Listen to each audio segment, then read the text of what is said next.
We need to recognize Luke Acts as a beautiful piece of literature that is well crafted, but far from literally true. For unto you is born this day in the city of David a Savior, which is Christ the Lord. And let's call it what it is. It's fiction. That's what Christmas is all about, Charlie Brown. Hello and welcome to episode 2 of the Historical Tell, where we will be revealing the first 2 distinct ways that the author of Luke and Acts may have sort of unintentionally betrayed his true identity. Just like how advances in DNA testing make it possible to catch a murderer literally decades later after the murder, or how satellite imaging is making it possible to rediscover long-lost civilizations, emerging research into the centuries around the time of Christ can also help us evaluate ancient texts in a whole new light, subjecting them to levels of scrutiny that the original authors never would have guessed to be possible. In episode 1, we discussed some key aspects of the debate on the authorship and authenticity of the Gospels, showing that there are significant reasons why we should not merely dismiss the Gospels as being unreliable. But today we want to focus our attention on the books of Luke and Acts, whose writer claims to have interviewed eyewitnesses in crafting his accounts. Let's start off by clarifying some points concerning the author's own stated intentions and his approach as found in the prologue in the book of Luke. The author's primary aim was to ensure his readers certainty regarding their beliefs in Jesus' life, death, and resurrection.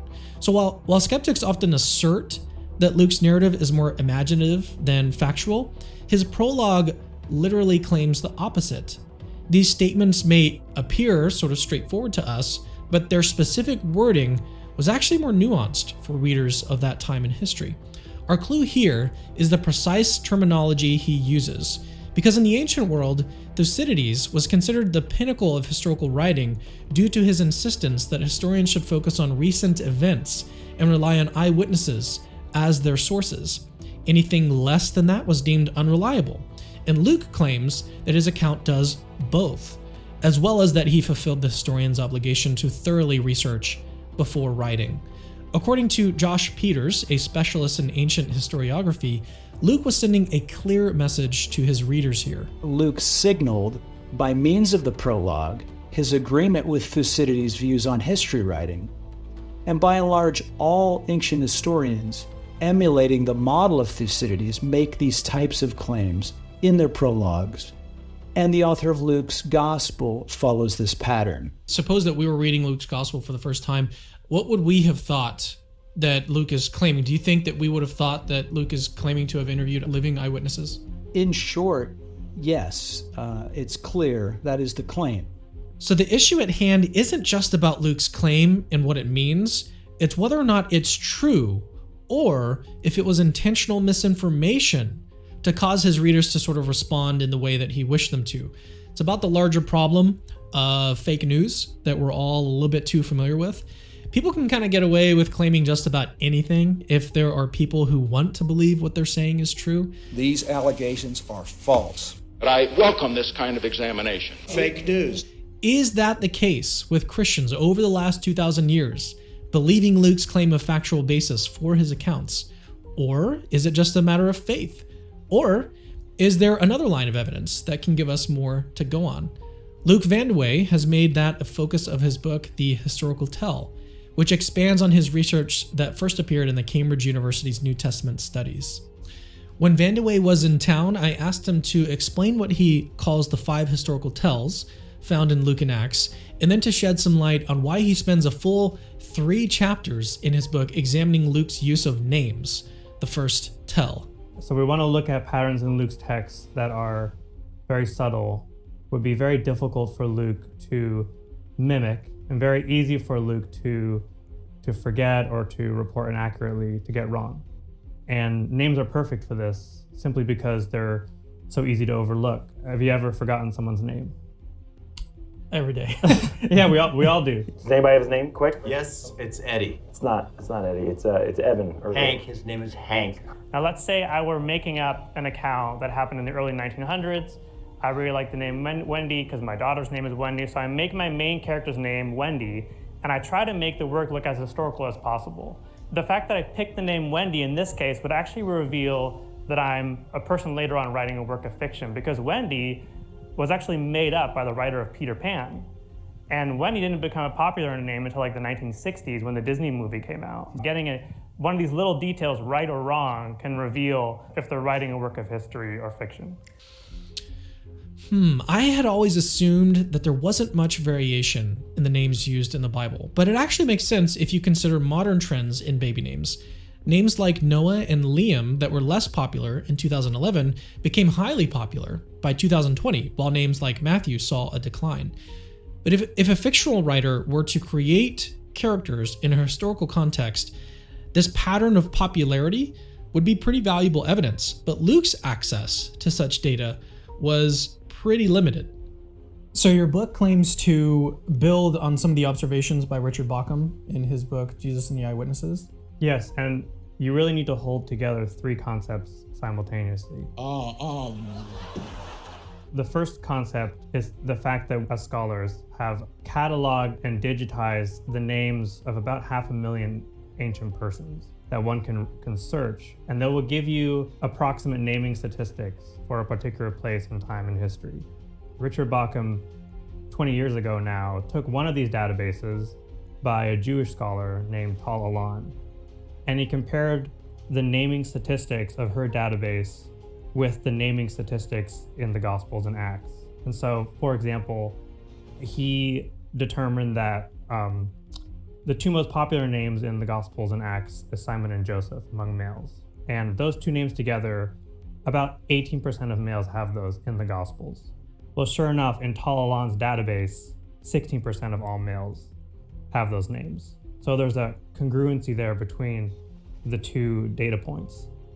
Similarly, you can take the top 9 names in the Gospels and Acts, and about 40% of all males have these top 9 names. Sure enough, in Alan's database, 41.5% of all males have these same 9 names. So it's a naming pattern, a naming congruence. The third piece then comes from my own skepticism. What does this really tell us about authenticity? Couldn't someone create this, make this up as a fictional writer, for example? Right. So I compiled a list of 1,500 names from over 25 ancient works, including historical romances, biographies, the non-canonical gospels, etc. And I cataloged all the names of these and I compared them to the relevant databases. And the conclusion was that names that achieve onomastic congruence, those appropriate naming patterns, they're only found in the works of Josephus, Plutarch, and Suetonius, the ancient historians at the very apex of ancient biography. And sure enough, the Gospels, including the Gospel of Luke, have onomastic congruence just like they do. In your research, did you see that this also applied in the book of Acts? It applies to really all the Gospels and Acts as a set. But the book of Acts is fascinating in itself.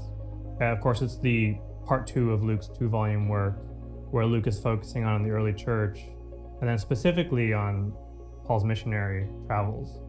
And if you take that last half of the book of Acts that focuses on this, Luke mentions, for example, 19 Greek names.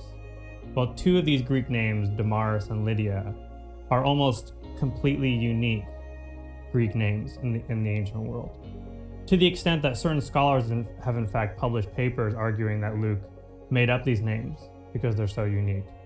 Well, we know now, because of these databases that we have, that in that region along the northern Mediterranean, the southern portion of Asia Minor, about 10% of all people, in fact, had totally unique names.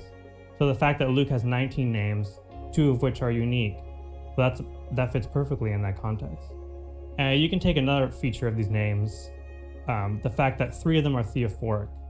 And a theophoric name simply is a name that incorporates the name of a god or gods into it. So Dionysius, Demetrius, and then Timotheos, Timothy. Luke has 3 theophoric names out of those 19.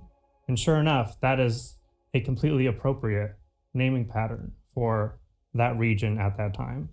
Now, 2 skeptical scholars, Camille Gregor and Brian Blaze, have recently argued against this type of case, claiming that the sample size of names in the Gospels and Acts is sort of too small to be statistically significant. Even if there was only one Simon in the Gospel and Acts, as opposed to 8, which is the actual number, that still wouldn't be statistically significantly different from what we would expect to observe if Baucham's thesis was true. And again, this is because the sample size is too small. However, for reasons that analytical philosopher Liddy McGrew calls, quote, highly misguided, Gregor and Blaise intentionally cut a third of the relevant names from the Gospels in order to make this claim.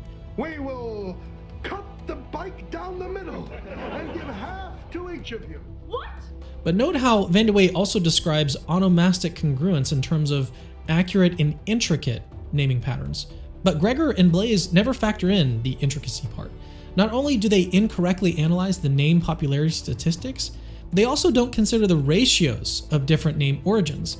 How many names, for example, are biblical, Greek, or Latin, or how the gospel authors appropriately disambiguate common names like Mary, Simon, and Joseph by calling them Mary Magdalene, Simon Peter, or Joseph of Arimathea.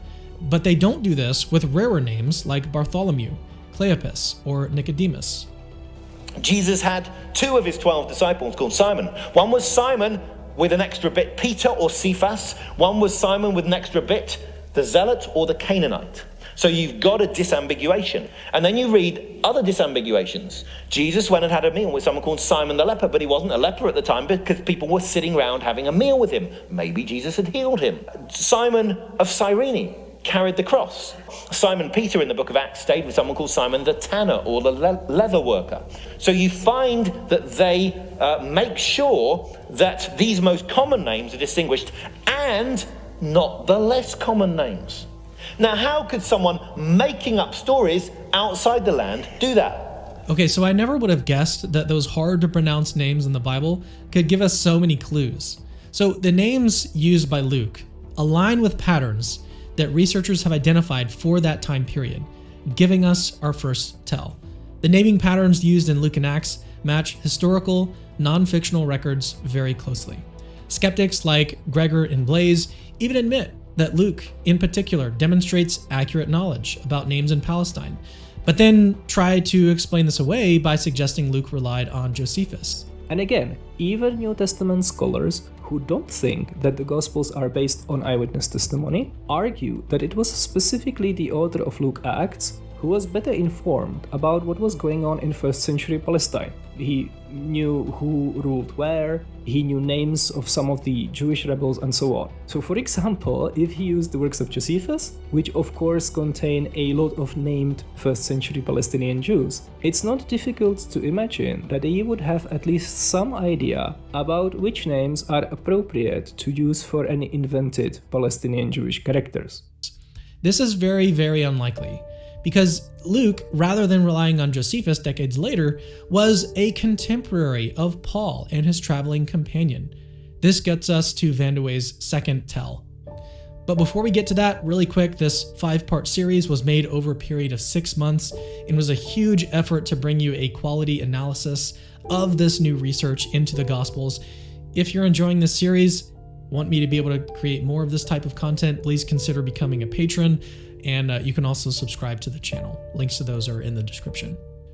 Now we're going to look into the second tell, the sort of increase of details and accuracy of the accounts in Acts when Luke says that he was on the scene. His intricate detailing, especially in the we passages of Acts, reveals an array of historical precision, from accurate geographical references to nautical intricacies. These passages support Luke's claim of proximity to the eyewitnesses, his own experiences at Paul's side for some of his travels, and then his own meticulous record keeping. But skeptics argue that Luke's account is fictional. The places where this becomes most obvious is at the end of the Acts of the Apostles, where we find this fantastic shipwreck story. And it's told in the first person plural. We did this and we had to swim to shore and we were all saved. It's right out of the Odyssey. So obvious. And other interpreters have seen, including the conservative F.F. Bruce, says this is a Homeric story of the shipwreck. So is it historical? No. Is it wonderful? Yes. What is an even more interesting pattern then? Luke increases his intricacy of naming and his historical detail in certain sections within this part of the book of Acts called the we passages.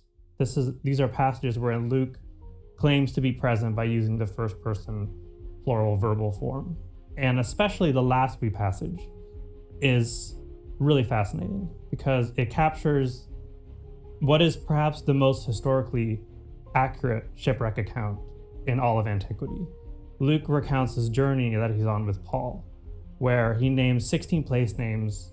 He mentions directions of the wind, times of sailing. He gets it all with total precision. He even mentions the name of a small island, Cauda.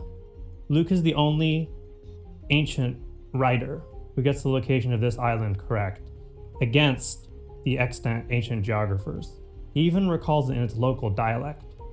And then Luke has nautical terms throughout this text that are really difficult to translate from the Greek. And this is because they are in fact Latin transliterations. And so you ask yourself, like, why would Luke be using these types of transliterations here? Well, the type of sailors who would have manned the ship that Luke was on would have been Roman. So they would have spoken primarily Latin. So it explains the Latin transliterations that Luke is using. So all these features then come together to show that not only is Luke accurately recounting a journey, he increases his detail and his vividness when he is present, and it demonstrates that Luke, if he was on this journey, was then in the vicinity of Jerusalem for 2 years, during which he would have had ample time and opportunity to interview eyewitnesses. Wondering if Luke is alone in his assessment, I had some questions for my friend and analytical philosopher Lydia McGrew. So what in your mind, what are the best reasons to see the Book of Acts as historically reliable?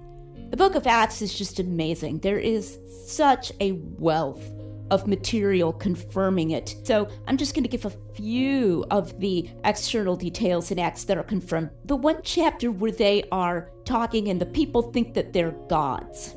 It says that the people cried out in the Lycaonian language. That was a region of the Roman world, but not every little region like that had its own separate language. Yet from a later document that Luke couldn't possibly have had access to, we have a gloss on a word that says what it means because of the Lycaonian language. In other words, we have an independent confirmation that there was a separate Lycaonian language. It would be very difficult for Luke to know that without traveling there when they're sailing to Rome. And it says that they passed under the island of Cauda. We can get approximately where he's locating that island, and that is where the island is located. And a bonus there is that Pliny the Elder, who wrote a natural history, when he implies where that island is, he gets it wrong. Luke is doing better than the books that we have at the time. So, and there are many, many more details of that kind, so much so that some more liberal critics have suggested that maybe the Book of Acts incorporates a travel log from somebody else in order to explain in a kind of ad hoc way all of these details of the locations that he gets right. Why not just say then that Luke was traveling with Paul as he indicates? That's a simpler explanation. Those are just the external types of things, and there are so many. But then there are also undesigned coincidences between Acts and Paul's letters. They take a little longer to explain than the ones in the Gospels, but they're fascinating.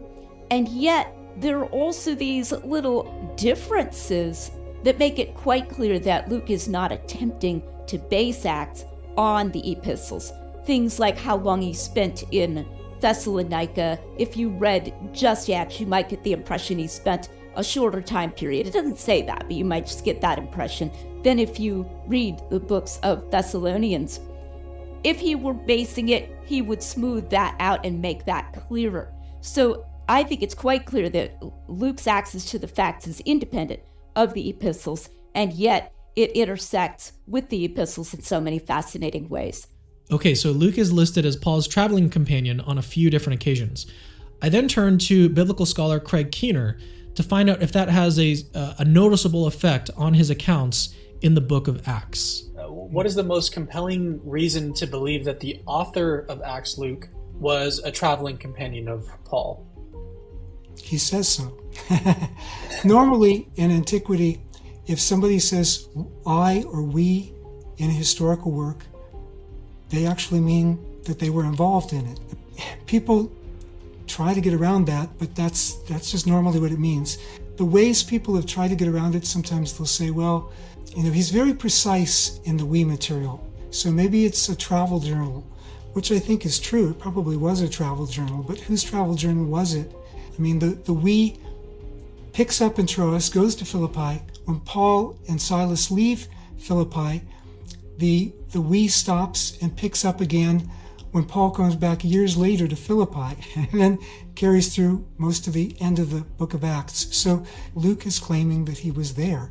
And also, if you're going to make up being there, why would you make it up, just traveling with Paul here or there, or interpreting a dream with Paul, whatever, when you could be present at the empty tomb or at Pentecost?